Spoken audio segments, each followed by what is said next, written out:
Dr. U.P.Kulkarni, Professor, Department of Computer Science and Engineering, SDM College of Engineering and Technology, Dharwad. As a part of the baseline information, in the previous video we have seen how to write course outcome and measure course outcome and program outcome.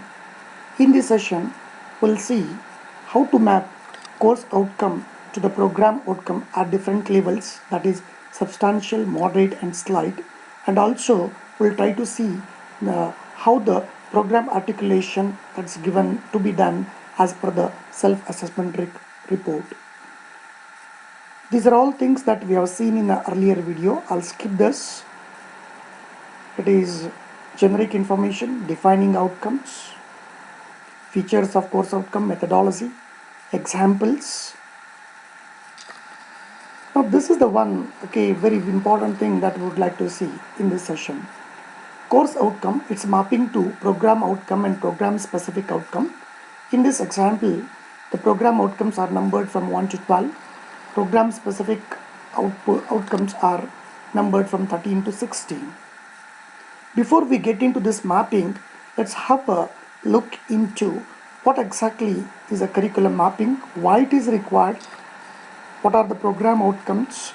All these things we'll try to see it and then come back to this mapping.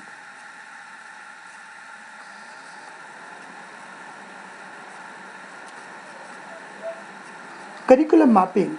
Curriculum mapping is the process by which you determine where, when and how the learning outcomes are taught and assessed within the degree program. The advantage of mapping curriculum is it provides effective strategy for articulating, aligning and integrating learning outcome across a sequence of courses.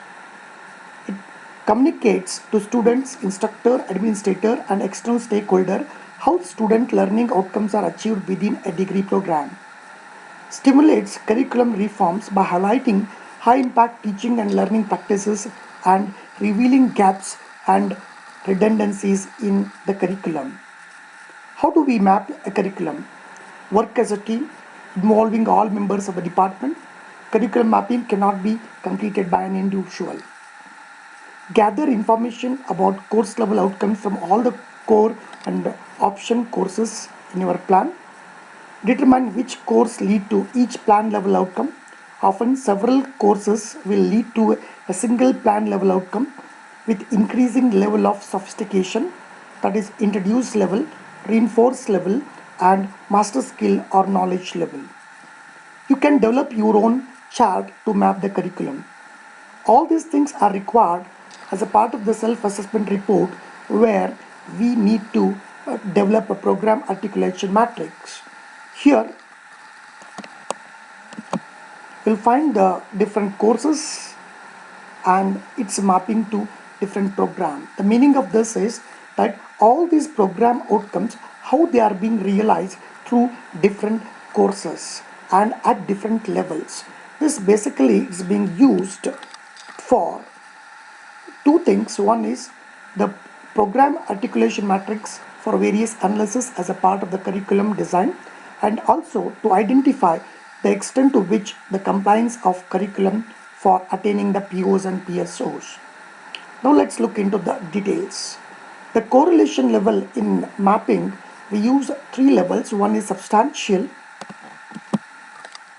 other one is moderate, the third one is slight. This is what is being indicated in self-assessment report 2016 version for tier 1. We'll come back to this program articulation matrix later. Now let's look into a program outcome. Program outcomes are the skills and the knowledge which the student have at the time of graduation. This will indicate what student can do from subject-wide knowledge acquired during the program.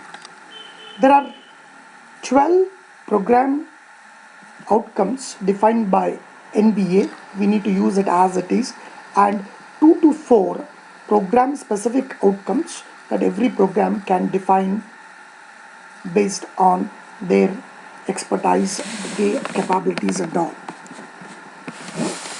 So here is the one which we are used for computer science and engineering. This is yet to be approved.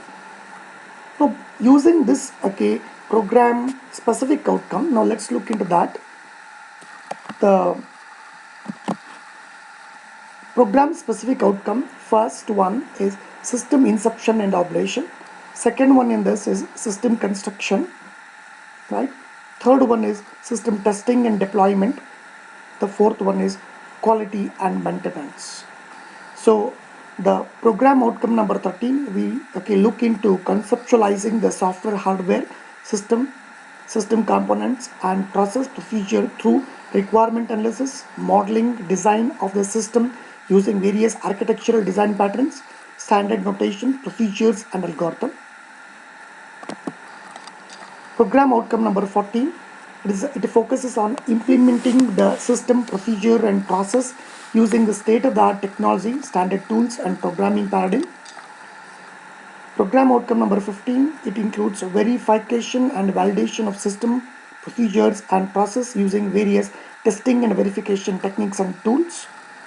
And the last one is managing the quality through various product development strategies under revision, transition and operation, which focuses on adapting the system to the changing structure and behavior of the system or the environment.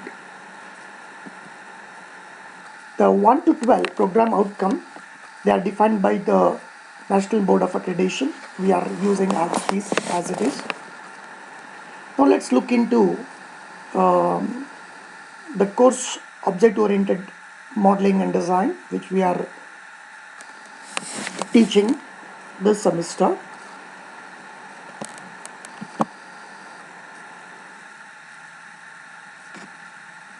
Course outcome number 1, that is apply fundamental object-oriented concept in problem solving. This basically, it focuses on writing the programs. In order to write the program, people are supposed to know object-oriented fundamental philosophy, right? Then they need to analyze a problem, right? And try to use these concepts in solving the problem. Focus is on writing the programs. So focus is on implementation, that is at 14. Then design for a given problem, the design is at the moderate level right here. And when you write a program, testing is an integral part of that, but we do not focus on different strategies of testing. But however, testing, we do it, we'll introduce that. So it is at the introduction or introducing level, that is at the slight level is being put into that. When we look at the program outcome 1, 2, 3, right, let's get into that here. Engineering knowledge, apply the knowledge of engineering specialization to the solution of a complex problem, right? So we are introducing this at this level, so that as and when a student go through the different courses and all, right, they will try to mastery this particular skill. So it is at we introduce, so it is put at slight level. Problem analysis also, right? A focus is at the slight level. They identify, analyze engineering problem at introduced level. Then design and development, the design here before they apply any object oriented concepts in solving a problem. This is again at the introduction level here. So we introduce 1, 2, 3 here. So that's why we find here 1, 2, 3, they are at the introduced level. Even software testing, it's at the introduced level, and designing the things is at the moderate level, because when students are solving a problem, they little bit they have to get into proper structuring and all those things. But the main emphasis is on implementation, that is a programming here. So that's why program outcome number 14, that is PSO number 2, is put at the substantial level. When we substantial level, when we say that one, it is nothing but mastering the skills.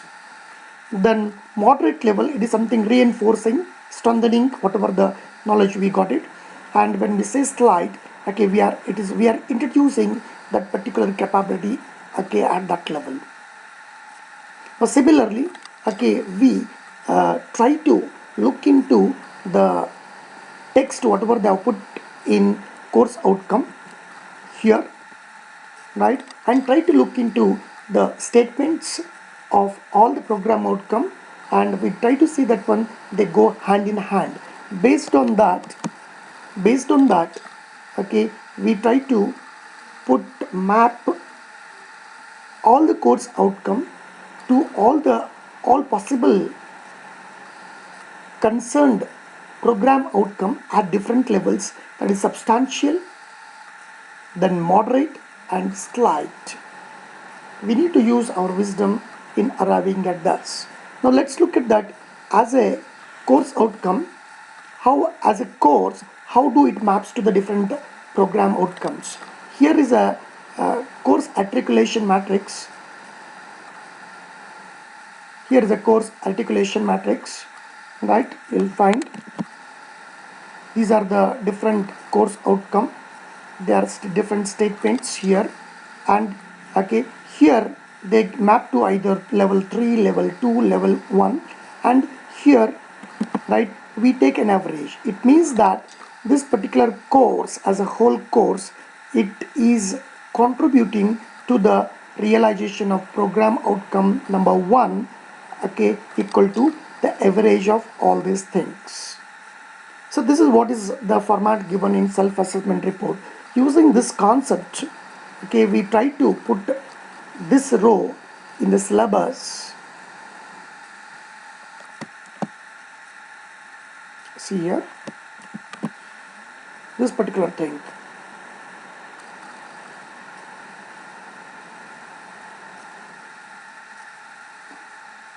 Now let's look into the program outcome number 1. Program outcome number, okay, here is at slight level, here is at the slight level, here is a slight here, right, here is a slight, here is a slight, here is a slight, and nowhere it appears. So 1, 2, 3, 4, 5, 6, 7, right? When you take an average of all these things, it is a 1 that we put it here. Now let's look into the program outcome number 2. The program outcome number 2, it appears once here, right? Then, okay, second here, right? If I take an average, this is at level 3, this is at level 1, that is 3 plus 1, that is 4. 4 divided by 2, okay, so it is 2, that's here. Similarly, you write program outcome number 3, program outcome number 5, 5 like this, you write it. Now let's look at the program outcome, okay, number 13, right here, right? So this 13 is at once here at level 3, second times at level 3 again, and 2 times here at 3 times, in fact 3 times at the moderate level. So it has totally appeared 1, 2, 3, 4, 5 times, and one more here 6 times, right? So when you take an average, it is, let's, okay, I'll mark this with a red color. See, it is at level 2, 2 plus 3, that is 5, 5 plus 3 is 8, 8 plus 1 is 9, 9 plus 2 is 11, 11 plus 2 is 13. 13 divided by number of times it has appeared 1, 2, 3, 4, 5, 6, 7. Sorry, 1, 2, 3, 4, 5, 6. So that is 2.2. Now let's look at the program outcome number 14. 14 has appeared once, right? Then second time here, right, at the level 3. So the average will be 6 divided by, right, 2, that is 3 here. Now program outcome number 15, once here, second time, third time, fourth time, fifth one at the level 1, so the average is 1. Now let's look at the program outcome number 16, right? The 16 has appeared twice here at the level number 3, so the average is 3. So this is how this entire course contribute to different program at this particular level, right? So having got this for a given course, you need to compute like this for all the courses and then get into self-assessment report format where you try to fill this one, a program articulation matrix, wherein, right, here are all the program outcome including PSOs, and these are all the courses, and you try to put the level at which those things are being realized. This particular matrix or the mapping is very important. As I told you, it helps you at two important things. One is to analyze various issues as a part of curriculum design. Second one is to identify the extent which the compliance of curriculum for attaining the program outcomes and PSOs. So this is a very important thing. So let me summarize this by saying, why do we do mapping? Mapping is a process by which we determine where, when and how learning outcomes are taught and assessed within a degree program. The very important advantage of this mapping is it provides an effective strategy for articulating, aligning and integrating the learning outcomes across a sequence of courses. It communicates to students, instructor, administrator and external stakeholder how student learning outcomes are achieved within a degree program, stimulates curriculum reform by highlighting high impact teaching and learning practices and revealing gaps and redundancies in your curriculum. You can go at the still micro level and try to establish the clarity on this mapping. I find that one this much is okay enough. This is simple and sufficient things have been put into that one. You can get into further micro level and try to do the analysis during the curriculum design. With this we come to the end of this second part of baseline information for writing and measuring courses and program outcomes. Please refer our earlier video published available on YouTube. In this session, we have covered how course outcome are to be mapped to the program outcome at 3 different levels: substantial, moderate and slight. Then how the program articulation matrix is to be written. What's the use of writing program articulation matrix? For any details, contact me at 94489 With this, we come to the end of this second session of baseline information for writing and measuring course and program outcomes.